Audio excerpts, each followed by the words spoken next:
Income tax law में HUF एक separate taxable entity है। एचयूएफ का मतलब Hindu undivided family. HUF status में बिजनेस सेटअप किया जा सकता है और सेपरेट अर्निंग सोर्स भी बनाया जा सकता है। हालांकि एचयूएफ स्टेटस में आप कोई प्रोफेशन सेटअप नहीं कर सकते क्योंकि प्रोफेशन इंडिविजुअलाइज्ड होता है। नॉर्मली एक एचयूएफ में टैक्स पेयर, उसका स्पाउस और अनमैरिड चिल्ड्रन शामिल होते हैं। हालांकि एचयूएफ स्टेटस के लिए बच्चे होना कंपलसरी नहीं है। आपकी एचयूएफ आपकी मैरिज से ही कॉन्स्टिट्यूट मानी जाती है। एचयूएफ स्टेटस में सेपरेटली रिटर्न भरा जा सकता है और इसका सेपरेट बैंक अकाउंट और पैन नंबर होता है। कई बार ये प्रश्न उठता है कि क्या एक एचयूएफ का मेंबर अपनी एचयूएफ से गिफ्ट ले सकता है? क्या एचयूएफ इनकम टैक्स लॉ में अपने मेंबर्स के लिए रिलेटिव मानी जाएगी या नहीं? क्योंकि रिलेटिव माने जाने पर किसी भी अमाउंट का गिफ्ट एग्जेम्प्ट होता है, जबकि नॉन रिलेटिव से मिलने वाली गिफ्ट सिर्फ 50,000 तक ही टैक्स फ्री मानी जाती है। इसलिए ये जानना जरूरी हो जाता है कि क्या एचयूएफ के मेंबर के लिए उसकी एचयूएफ एक रिलेटेड पर्सन माना जाएगा या नहीं, और क्या बिना किसी टैक्स इम्प्लीकेशन के अपनी एचयूएफ से गिफ्ट लिया जा सकता है। आइए जानते हैं इस सवाल का जवाब मेरे साथ इस वीडियो में। सबसे पहले तो ये जान लें कि इनकम टैक्स एक्ट में 50,000 तक की गिफ्ट नॉन रिलेटिव से बिना किसी टैक्स इम्प्लीकेशन के रिसीव की जा सकती है, और रिलेटिव्स के केस में any sum of money can be received as gift. यानी रिलेटिव्स के केस में मॉनेटरी लिमिट की कोई रिक्वायरमेंट नहीं है। अब यहाँ पर रिलेटिव शब्द को सेक्शन 56 सबसेक्शन 2 के एक्सप्लेनेशन क्लॉज में सेपरेटली डिफाइन किया गया है। यहाँ पर यह कहा गया है कि एचयूएफ के केस में उसके मेंबर रिलेटिव माने जाते हैं, यानी एक एचयूएफ के लिए उसके मेंबर्स को एचयूएफ का रिलेटिव माना जाएगा।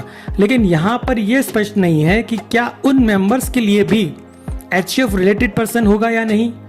इंडिविजुअल असेसी के केस में रिलेटिव टर्म को सेपरेटली डिफाइन किया गया है, लेकिन अब चूंकि एचयूएफ के केस में तो उसके मेंबर्स को एचयूएफ का रिलेटिव माना गया है, लेकिन इंडिविजुअल मेंबर्स ऑफ एचयूएफ के लिए एचयूएफ रिलेटिव है या नहीं, इस बारे में कोई क्लियर मैंडेट लॉ में नहीं है। इसलिए एचयूएफ से गिफ्ट एक्सेप्ट करने और उन गिफ्ट्स पर टैक्स इम्प्लीकेशंस को लेकर क्लैरिटी का अभाव है। इसके लिए हमें कुछ केस लॉज में दिए गए जजमेंट्स को स्टडी करना होगा। सबसे पहले इस विषय में जो एक प्रोमिनेंट केस लॉ है वो है राजकोट बेंच ऑफ आईटीएटी का Vineet Kumar Raghav ji by भालोडिया versus ITO Rajkot के केस में। इस केस में ऑनरेबल राजकोट बेंच ने माना कि एचयूएफ ग्रुप ऑफ रिलेटिव्स है। एचयूएफ एक सेपरेट टैक्सेबल एंटिटी है, लेकिन वास्तव में एचयूएफ के मेंबर्स आपस में रिलेटिव ही होते हैं। अतः एचयूएफ को ग्रुप ऑफ रिलेटिव्स ही माना जाना चाहिए। इनकम टैक्स लॉ में इंडिविजुअल असेसी के केस में कुछ स्पेसिफाइड इंडिविजुअल्स को रिलेटिव माना गया है, और एचयूएफ में जनरली वह सभी रिलेटिव्स इंक्लूडेड होते हैं। इसलिए एचयूएफ द्वारा अपने किसी मेंबर को दी गई गिफ्ट रिलेटिव से प्राप्त गिफ्ट ही मानी जानी चाहिए और अकॉर्डिंगली एग्जेम्प्ट होगी। लेकिन इस जजमेंट को बाद में अहमदाबाद बेंच ऑफ आईटीएटी द्वारा एक अन्य case Gyanchand M Barodia versus ITO में डिस्टिंग्विश करते हुए कॉन्ट्रेरी डिसीजन पास किया गया, और ये हेल्ड किया गया कि इस बारे में लेजिस्लेटिव इंटेंट बहुत क्लियर है कि एचयूएफ को इंडिविजुअल रेसिपिएंट के रिलेशन में डोनर नहीं माना जा सकता। इसलिए एचयूएफ से प्राप्त गिफ्ट केवल स्पेसिफाइड मॉनेटरी लिमिट यानी 50,000 तक ही एग्जेम्प्ट मानी जाएगी।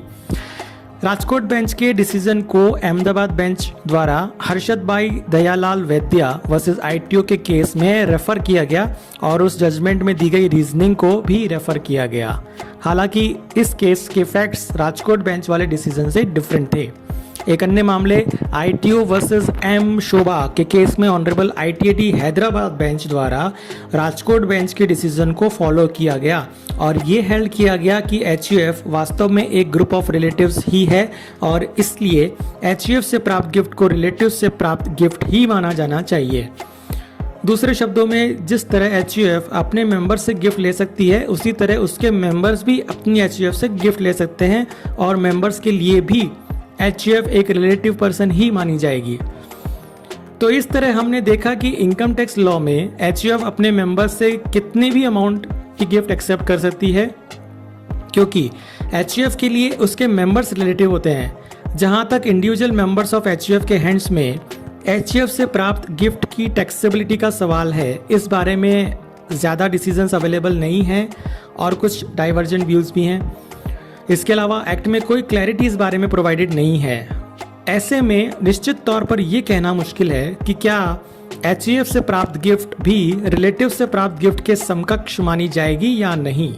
जैसा मैंने आपको बताया कि इस बारे में राजकोट ट्रिब्यूनल का फेवरेबल जजमेंट है, जिसे आगे आईटीएटी हैदराबाद ने भी फॉलो किया है। तो इन दोनों केसेस को स्क्रूटनी या लिटिगेशन के समय पर रेफर किया जा सकता है, लेकिन फाइनल डिसीजन असेसी के केस में ज्यूरिसडिक्शनल अपीलेट अथॉरिटी का ही होगा। तो फिलहाल यही एडवाइजेबल है कि एचयूएफ से प्राप्त गिफ्ट की मॉनेटरी लिमिट 50,000 से एक्सीड ना की जाए, ताकि इस बारे में न केवल टैक्स इम्प्लीकेशंस बल्कि पॉसिबल स्क्रूटनी और लिटिगेशन को अवॉइड किया जा सके। तो ये थी एक महत्वपूर्ण जानकारी जीएसटी से, इनकम टैक्स से रिलेटेड। इसी तरह टैक्सेशन से जुड़ी और भी बहुत सी updates, tax knowledge, discussions, query resolutions आदि के लिए देखते रहिए the tax express by Abhishek Goyal. Channel को सब्सक्राइब करना और बेल आइकन प्रेस करना ना भूलें। धन्यवाद।